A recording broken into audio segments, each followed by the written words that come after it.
How dare you show your back to me? Slave! Will you remove your helmet and tell me your name?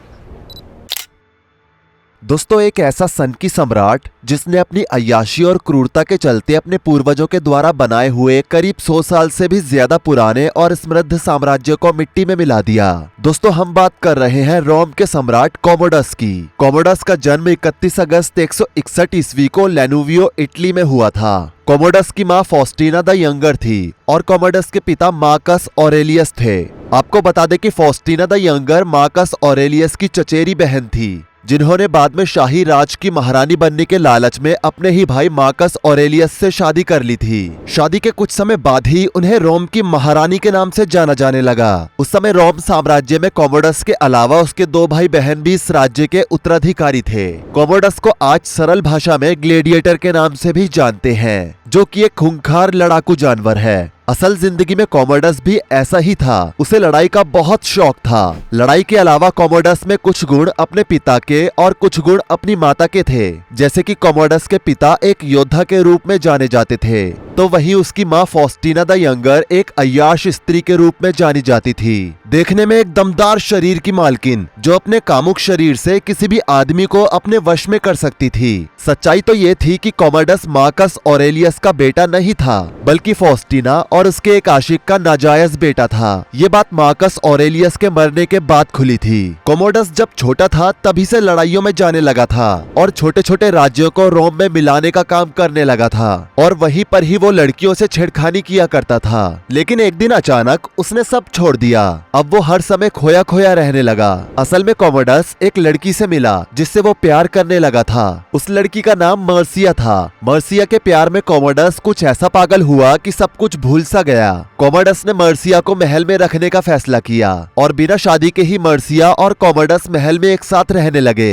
हालांकि इस पर किसी ने ऐतराज नहीं जताया, और ऐतराज जताते भी कैसे, आखिर वो रोम का सम्राट होने वाला था। कॉमोडस ने जब मर्सिया को महल में रखा था तब से लोग उसे एक नए नाम से बुलाने लगे थे, और वो नाम था एमाजोनियस। कॉमोडस भी अपने इस नाम से बहुत खुश था, लेकिन रोम साम्राज्य को शायद भनक भी नहीं थी कि रोम साम्राज्य के स्वर्ण काल का अंत होने वाला है। जी हाँ, असल में 180 ईस्वी में मार्कस ऑरेलियस की मृत्यु हो गई और राज का पूरा भार कॉमोडस के कंधों पर आ गया। अब कहाँ जाना है, किससे संधि करनी है, किस राज्य पर हमला करना है और किस पर कितना कर यानी कि टैक्स लगाना है, ये सब कॉमोडस के ऊपर था। ये सब राज्य के बड़े फैसले थे जो कि अब कॉमोडस को लेने थे। हालांकि वजीर और सलाहकार भी थे, लेकिन वो सम्राट के ऊपर नहीं थे। कॉमोडस ने कुछ दिनों तक चीजों को समझा, लेकिन उसके दिमाग में ये सब नहीं घुसा और उसने वजीरों और मंत्रियों से कहा कि उन्हें जो सही लगता है उस हिसाब से वो फैसले ले। दोस्तों, रोम साम्राज्य में ये एक सबसे बड़ी गलती थी जो कि आगे चलकर काफी नुकसान कराने वाली थी। कॉमोडस ने रोम की सभ्यता को बिल्कुल बदल सा दिया था, और जब उसने शाही सिंहासन को ग्रहण किया तो उसके शरीर में कपड़ों के नाम पर कमर में बंधी हुई एक तहमल थी, जो कि एक बहुत ही हल्का कपड़ा होता है, और सर पर एक टोपी थी और गले पर एक रुमाल बांधा हुआ था जो कि क्रॉस शेप में था।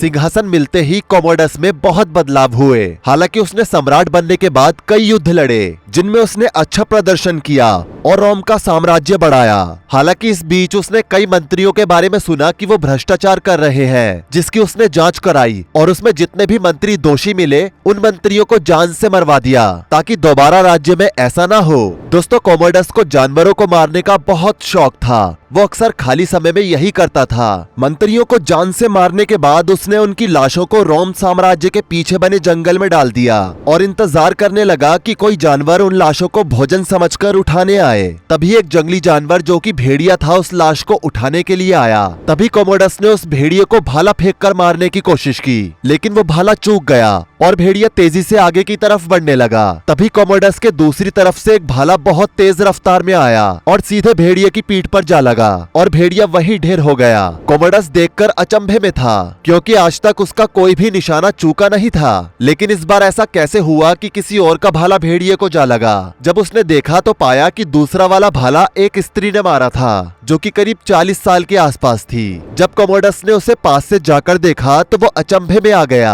असल में ये स्त्री जूलिया नाम की एक औरत थी जो कि पास ही के गांव की थी, जो कि जंगल में शिकार के लिए आई थी। कॉमोडस ने उस औरत को पहली बार देखा था, लेकिन उस औरत की खूबसूरती के आगे जवान लड़कियों की भी खूबसूरती फेल थी। कॉमोडस ने उससे बात की और पूछा कि आप यहाँ कैसे? जूलिया ने बताया कि वो यहाँ पर शिकार करने के लिए आती रहती है। तभी कॉमोडस ने जूलिया से महल चलने का आग्रह किया और जूलिया ने मना नहीं किया और महल में कुछ देर रहने के बाद जूलिया के मन में लालच आ गया और कॉमोडस ने भी उससे महल में रहने को कह दिया।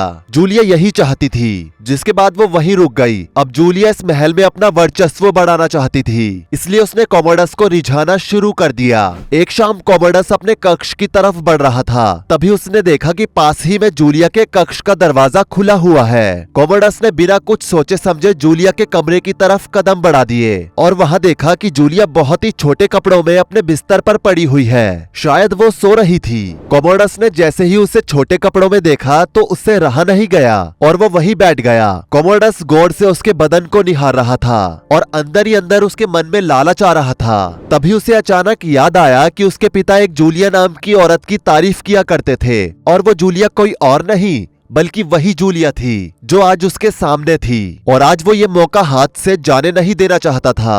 धीरे धीरे कॉमोडस ने जूलिया के बदन में अपना हाथ फिराना शुरू किया। कुछ देर तक कोई हरकत नहीं हुई, जिससे कॉमोडस को हिम्मत मिली और उसने अपना काम आगे बढ़ाया और फिर कॉमोडस ने आखिर अपनी अय्याशी को रंग दे दिया और जूलिया भी उसे रोक ना सकी। और जूलिया रोकती भी कैसे, क्योंकि जूलिया भी तो यही चाहती थी। अब जूलिया दिन भर तो कॉमोडस से अपने आप को संतुष्ट करवाती थी और फिर शाम के समय महल की खबर लेने के लिए निकलती थी। जूलिया ने अपने साथ ही कुछ लड़कियों को भी महल में बुला लिया था और धीरे धीरे करके उन्होंने भी कॉमोडस के साथ रंगरलिया मनाना शुरू कर दिया था और वो सभी लड़कियां उसे खुश करने में भी कामयाब हो रही थी।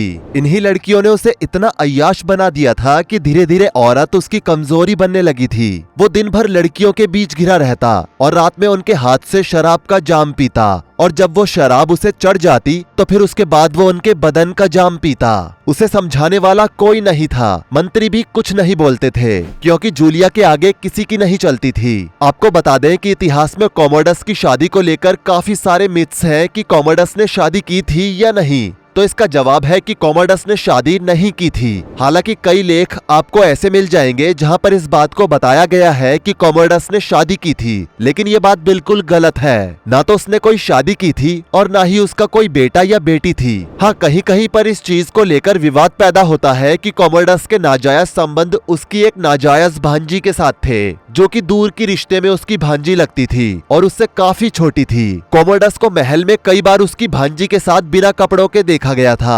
आपको बता दें कि कॉमोडस ने अपने ही परिवार और रिश्तेदारी में किसी भी लड़की को नहीं छोड़ा। कॉमोडस ने सबके साथ रंगरलियां मनाई, यहाँ तक कि उसने अपनी दूर की बहन जिसकी उम्र मात्र 12 साल थी उसके साथ भी अय्याशियां की।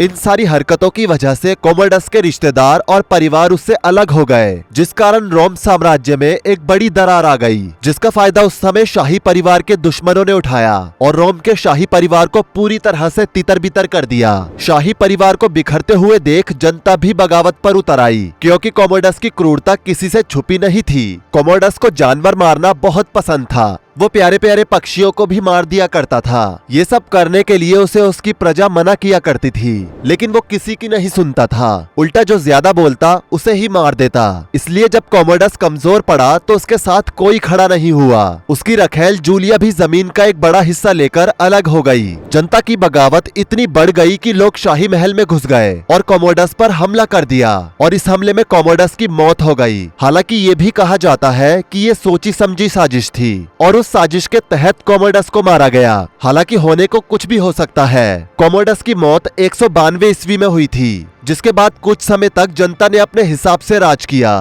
तो दोस्तों, ये है रोमन एम्पायर के सबसे अनोखे शासक कॉमोडस पर हमारी आज की पेशकश। आपको कैसी लगी नीचे कमेंट करके जरूर बताएं। वीडियो को लाइक करें, शेयर करें और ऐसी ही और वीडियोस के लिए इस चैनल को सब्सक्राइब करके साथ में बेल नोटिफिकेशन को भी ऑल पर सेट कर लें। धन्यवाद।